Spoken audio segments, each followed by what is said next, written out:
So today I'll be talking about Lyney and his kit, along with his best artifacts, weapons, and teams. But before I start discussing this, there's something I want to say first. You enjoying these videos are enough for me, so feel free to subscribe and thank you so much for your support. I hope to reach 1,000 subs by the end of the year. So Lyney is Fontaine's first limited 5-star character, and it's quite easy to see that he's a pyro main DPS. His playstyle involves using his charge shot level 2, and is a unique take on the charge shot DPS. When he holds a charge shot level 2, he'll fire a prop arrow and summon his Grid Malkin hat, a taunt that distracts enemies for 4 seconds. Lyney's Grid Malkin hat inherits a percentage of his max HP. When the taunt gets destroyed or expires, it will fire off a pyrotechnic strike towards a nearby enemy, dealing pyro damage to them. This counts as charge shot damage. This is really interesting as other bow DPSs who rely on charge attacks usually throw down their taunt first, by example, Ganyu and Tignari. This means that for the first charge attack, Lyney will have a bit of difficulty getting that out. Despite this sort of unpredictable start, Lyney does have more consistency in being able to summon his taunt. Another thing to note is that using his charge attack at level 2 will drain his health by 20% of his max HP and will give him up 1 prop surplus stack. There is a max of 5 prop surplus stacks that he can have. These stacks will be cleared after he spends 30 seconds out of battle. Health consumption will only drain if he has at least 60% health, and this health drain can't bring him lower than 60%.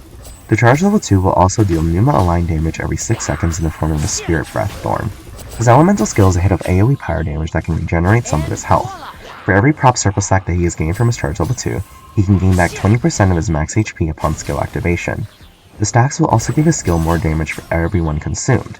Additionally, activating Lyney's elemental skill will also make the Grid Malkin hat explode, dealing AoE pyro damage that is the exact same as the pyrotechnic strike. Doing this will make the Grid Malkin hat leave the field. The skill has a cooldown of 15 seconds. When using Lyney's elemental burst, he transforms into a Grid Malkin cat. This is pretty similar to how Fischl transforms during her burst and how Kurara transforms into her little cat package form during her skill. The duration lasts for 3 seconds, and he can move around the field freely. When the Grid Malkin cat gets close to opponents, it will deal pyro damage to each opponent only once. When the duration ends, the Grid Malkin cat will explode, dealing AoE pyro damage, and summon a Grid Malkin hat, and will also give Lyney 1 prop surplus stack. His first passive states that when he loses HP from firing a prop arrow, that specific Grid Malkin hat summoned from it will be able to regenerate 3 energy for Lyney when it hits opponents, and damage dealt will also be increased by 80% of Lyney's attack. This is a nice damage increase for his taunt, as well as allowing him to get his burst out more often. His second passive increases Lyney's damage dealt by 60%, and will further increase the amount of damage he does based on how many pyro characters are in the party. Every other pyro member in the party other than Lyney will allow him to deal 20% more damage. The maximum damage bonus gained through this passive is 100%. This passive essentially promotes Lyney to be played in a mono pyro team.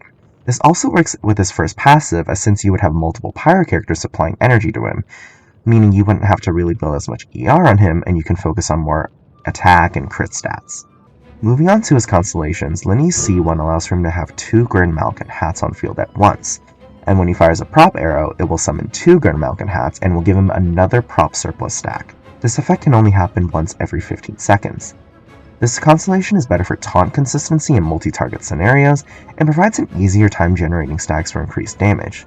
This also means that you won't have to sacrifice as much health to max out the stacks. For a C2, for every 2 seconds that Lyney is on field, he will gain a 20% increase in crit damage. This effect has 3 stacks and will be cleared the moment he leaves the field. This gives a total of 60% in crit damage in the matter of 6 seconds, and when paired with his best in slot artifact set, will massively help balance out crit ratio. His C3 is interesting as it marks a new era of C3/C5 type of Constellations. Instead of focusing on leveling the character's elemental skill or burst by 3 levels, Lyney's C3 increases the level of his normal attack talent by 3 levels. This increases his damage from his charge level 2, as well as the Grid Malkin hats as well. C4 decreases the pyro resistance of opponents by 20% for 6 seconds after Lyney hits them with his pyro charge attack. Note that it says pyro charge attack, as doing a regular aim shot that deals physical damage will not activate this effect.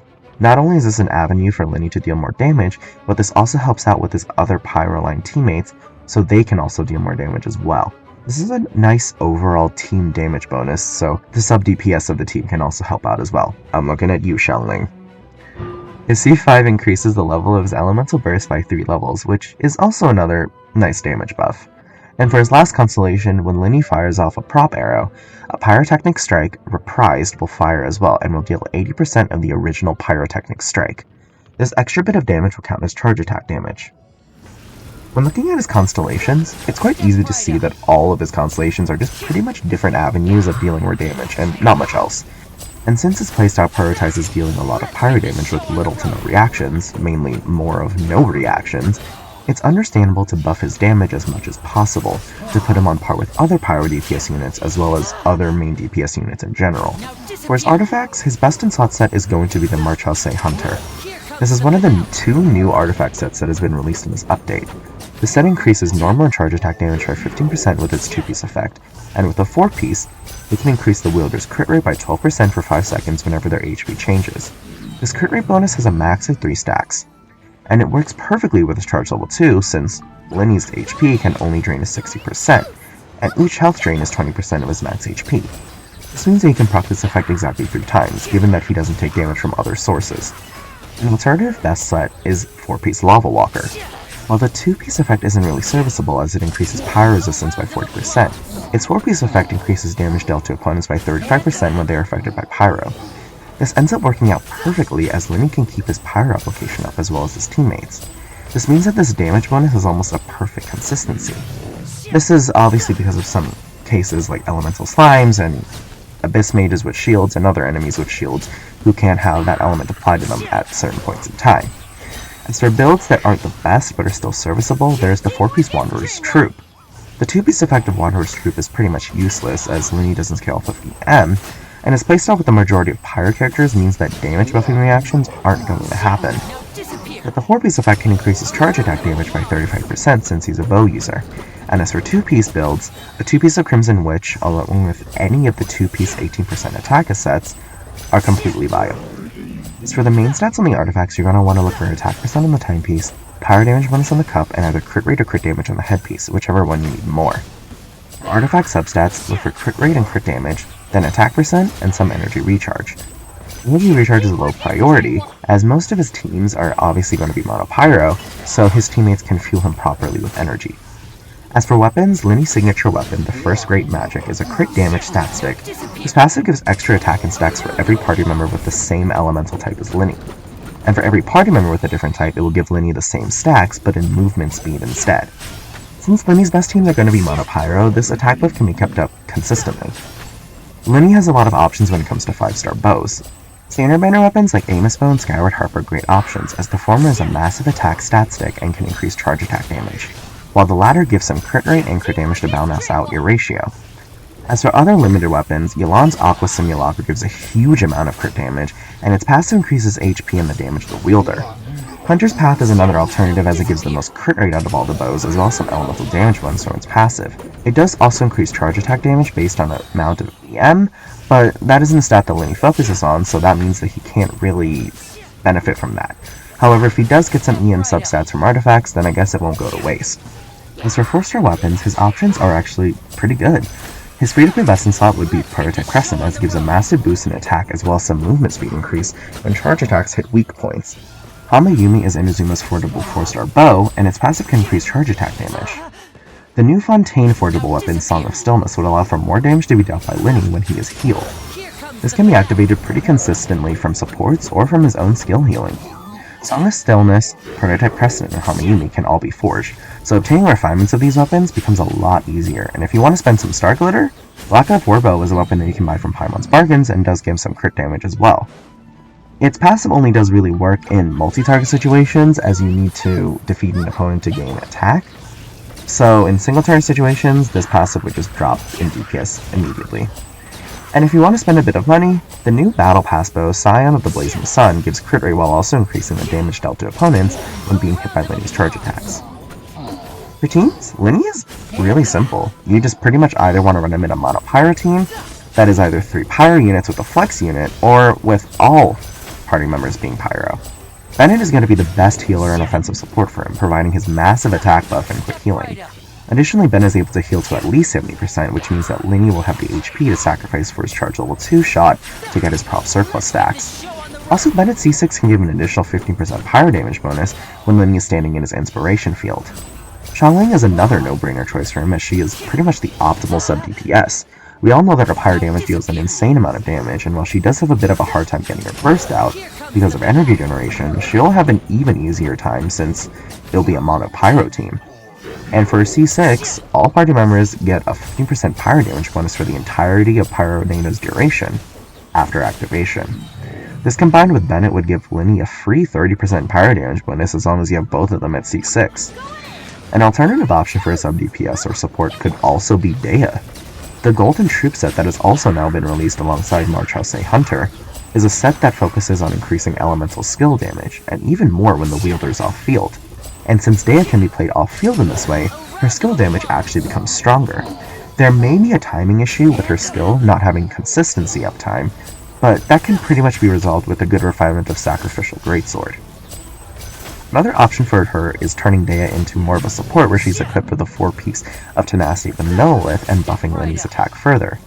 Additionally, when Lyney loses health from his charge level 2, Dea would be able to help decrease the amount of health he takes.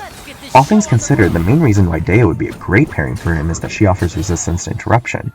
This would allow Lyney to carry out his charge attacks without getting knocked around. And for flex units, Zhongli and Kazuo would be the go-tos.